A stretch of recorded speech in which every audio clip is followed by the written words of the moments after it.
Ok, regarde-moi cette zone juste ici. Si le prix réagit comme je le pense, il y a de fortes chances que ce soit un trade gagnant. Je viens de prendre position de plus de 2000 $, on va voir dans 3 minutes comment le marché réagit. Mais ce qui est intéressant, c'est que pour prendre cette décision, je regarde quasiment qu'un seul élément sur le marché. Pas une énième vidéo de Casper qui te vend le trading facile pour débutants où tu feras tes premiers millions d'euros. Voilà, tu mens, frère. Peu importe, revenons sur les order blocks. Je vais être honnête avec vous les gars, je pense que l'industrie du trading a un énorme problème. On a convaincu les débutants que pour devenir rentable, il fallait toujours ajouter quelque chose. Plus d'indicateurs, plus de confirmations, plus de stratégie, plus de règles, plus de complexité. Plus un trader a d'indicateurs, plus c'est un trader respectable. Comme si la rentabilité se trouvait dans l'accumulation. Et ben je vais te dire un truc très clair, mon expérience m'a montré exactement l'inverse. Plus je progressais et moins j'avais. Je me souviens encore d'un trade qui m'avait marqué, c'était sur l'euro USD. On est actuellement sur le même marché d'ailleurs. J'étais persuadé d'avoir trouvé le trade parfait, j'avais absolument tout, un order block parfait, les confirmations, les indicateurs, les validations, absolument tout était aligné. Et pourtant, le marché il a complètement ignoré mon analyse, par contre il a réagi presque parfaitement sur une simple zone que j'avais pas marquée, une zone d'order block. Mais bon, vu que j'avais 7-8 indications confirmées sur un point précis, j'avais complètement ignoré ce petit order block qui venait traîner par là. Mais bon, réaction immédiate, rejet du marché, départ du mouvement. Et là je me souviens que je me suis dit, pourquoi est-ce que je passe autant de temps à analyser le bruit?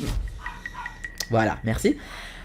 Alors que le marché me montre déjà où les gros acteurs sont intervenus. Parce que au final, quand j'ouvre en graphique, je vais pas venir chercher à prévoir le futur. Je vais au contraire lire le passé pour voir où est-ce que les gros acteurs du marché ont laissé une empreinte visible sur laquelle je pourrais trader. Ok, regarde juste ici. On a un order block très clair. C'est justement le trade que j'ai pris. Ce genre de mouvement, il ne sort pas de nulle part. Quelqu'un est intervenu, quelqu'un ou plusieurs entités qui ont assez de fonds pour pouvoir déplacer le marché. Et c'est justement cette trace qui m'intéresse. On peut voir également un autre order block très similaire sur ce niveau-là. Et comme par hasard, le marché vient se stopper sur ce niveau-là. Au passage, petite pause, dis-moi quelque chose. Aujourd'hui, tu trades avec combien d'indicateurs? Le nombre exact, vraiment, je suis curieux, n'hésite pas aussi à dire lesquels. Parce que pour le coup, j'ai remarqué une chose avec l'expérience. Les traders débutants vont avoir très souvent énormément d'indicateurs différents. Et les traders expérimentés vont en avoir peut-être un ou deux à tout casser. Bon, on va pas tarder à venir sur la pratique, mais il faut comprendre une chose. Après plusieurs années à publier mes analyses et mes positions publiquement, il y a une chose qui revient constamment sur le marché. Les trades qui performent le mieux ont souvent le même point de départ. Pas une news économique, pas un indicateur, pas une stratégie exotique ou merdique, c'est une zone où le marché montre qu'un acteur important est intervenu. Et ce qui est intéressant, c'est qu'au fil des années, j'ai testé énormément de choses.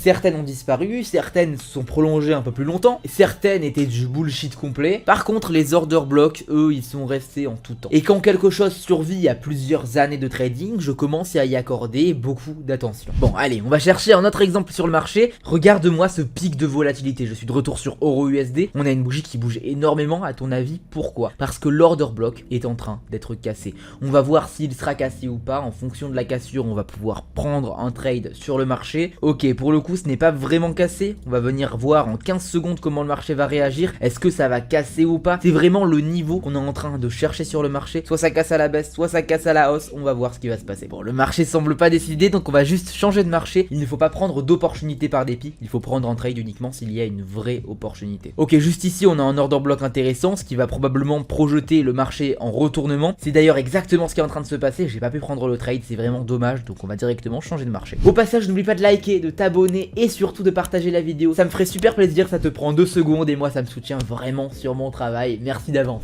Ok, juste ici, order block très intéressant, trade placé, 2000 $. Je montre rapidement l'order block, il est juste ici. C'est là où les gros acheteurs du marché ont généré des mouvements relativement importants. On va voir ce qui va se produire. Hop hop hop, je t'arrête 2 secondes, j'ai un cadeau pour toi. J'ai créé un canal Telegram qui te permet de copier tous mes trades gagnants. Oui, les trades du top 1 mondial sur Pocket Option sont disponibles à la copie. suffit. Il y a 7 à 20 signaux de trade par jour, des astuces et des conseils pour être un trader gagnant. Tu n'as même pas besoin d'avoir des compétences en trading pour faire de l'argent en tradant. Tu as seulement besoin d'un téléphone ou d'un ordinateur, de copier mes trades et c'est gagné. Qu'est-ce qu'on peut demander de plus que de faire fructifier son investissement dans son lit en seulement 30 minutes? Personnellement, à mes débuts, j'aurais rêvé d'un canal de ce type là. Déjà pour me faire de l'argent avec mes connaissances qui étaient complètement nulles, et en plus de ça, ça m'aurait permis d'apprendre directement d'un trader gagnant. Et bien sûr, je ne vais pas faire payer pour ça, c'est 100% gratuit. Tu vas te demander ce que j'y gagne et pourquoi je fais tout ça? Je gagne un pourcentage de tes gains sans même toucher à ton portefeuille. Donc c'est gagnant-gagnant. Plus il y a de trades gagnants, plus on gagne tous les deux. On pourrait même qualifier ça de travail d'équipe. Mais attention, le groupe est gratuit sur une période limitée. Donc profites-en tant que c'est gratuit. Crée-toi ton compte de trading lié à moi et clique sur le lien Telegram pour rejoindre l'aventure. Les deux liens sont dans la description. Bon, l'order block il a été complètement pété. Ma petite erreur c'est de ne pas avoir attendu la confirmation. Je me suis, on va dire, trop précipité sur le trade. Et bon voilà, je peux faire des erreurs aussi. Mais il reste encore 3 minutes sur le trade. Si ce mouvement a été fait en 10 secondes, eh bien ce mouvement là peut être fait en 3 minutes. Et d'ailleurs, ce qui est intéressant aussi aujourd'hui, c'est que beaucoup de personnes pensent que mes résultats viennent principalement de ma discipline d'exécution. Mais bon, c'est vrai en partie, mais honnêtement, la majeure partie de mes résultats vient du fait que j'ai la capacité à regarder les zones que la majorité vont venir ignorer. Pas parce que je suis plus intelligent ou parce que je suis différent de toi, et parce que je regarde le marché différemment. Parce que ouais, connaître les order blocks, ça ne suffit pas. Par contre là, le marché, il est puissant. Il se passe quoi? Attends. Il se passe quoi là? Rien pourtant, y a rien, pourquoi y a de la volatilité comme ça? Mais bon, ce que je voulais dire, c'est que en order block, c'est pas un signal, c'est en contexte. Certes, le premier trade que j'avais pris ici était juste basé sur l'order block. Il n'y avait pas de contexte autour, que ce soit de la structure, de la liquidité, une réaction en timing, il n'y avait rien du tout. Ce trade-là était déjà mieux exécuté, mais pour le coup, bon, le marché il a complètement pulvérisé, mais c'est ce qu'il faut comprendre. Et maintenant, soyons honnêtes, aucun de nous n'est satisfait du trade que je viens de prendre sur le marché. On va aller juste changer de marché, ou alors prendre un trade sur cet order block là et on va voir ce qui va se passer. Ok, effectivement l'order block est respecté, on aura très probablement un retournement qui sera effectué. Je vais prendre un trade sur 3 minutes, mais cette fois je vais placer 5000 $ sur le trade. J'espère que t'es prêt. Bon, le marché se retourne vraiment sans moi, c'est vraiment dommage, mais c'est pas grave, je vais venir chercher une autre opportunité sur un autre marché, on en aura sûrement plein d'autres.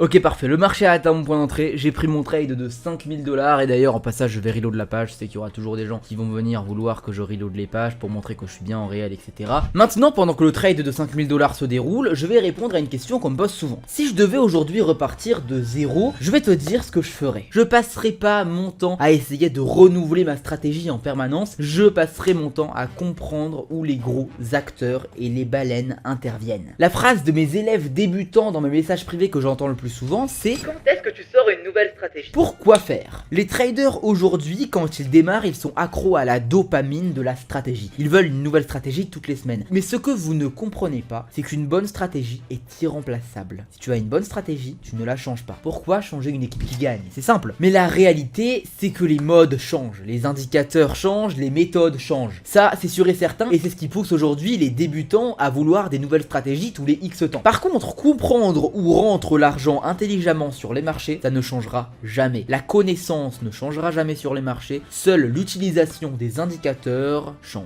Aujourd'hui, si tu ouvres mon graphique, tu seras sûrement surpris, parce qu'il est beaucoup plus simple que sur mes toutes premières vidéos il y a seulement 3 ans. Et je pense qu'on va retrouver ça chez tous les traders plus expérimentés. Avec le temps, on devient plus simple. Avec le temps, on vient chercher la qualité plutôt que la quantité. Parce qu'au début, on ajoute, et à la fin, on enlève encore. Jusqu'à ce qu'il reste que ce qui compte vraiment. Et pour moi, les order blocks, ça fait partie de ces rares choses qui comptent réellement sur le marché. Au passage, le trade, il évolue vraiment bien. On a perdu 2 trades à cause d'une forte volatilité. Mais effectivement, cet order block juste ici nous a bien sauvé la mise, plus 5000 $. On termine la session avec 3000 $ de bénéfices en seulement 30 minutes de trading. Et c'est pour ça qu'aujourd'hui, quand j'ouvre un graphique, je cherche pas à avoir raison. Je cherche simplement à voir où les gros acteurs ont déjà investi sur le marché. Parce qu'au final, ce sont rarement les outils les plus compliqués qui durent, ce sont les plus fondamentaux. Si tu veux voir d'autres tutos trading, va sur la chaîne, tu seras servi. Et n'oublie pas, pour copier mes trades ou alors avoir une formation, tout ça gratuitement avec moi, tu as tous les liens dans la description pour te créer ton compte, pour avoir ton bonus et pour me contacter, pour me rejoindre. Encore une fois, tout est gratuit. Passe une super journée ou une super soirée. Allez, bye.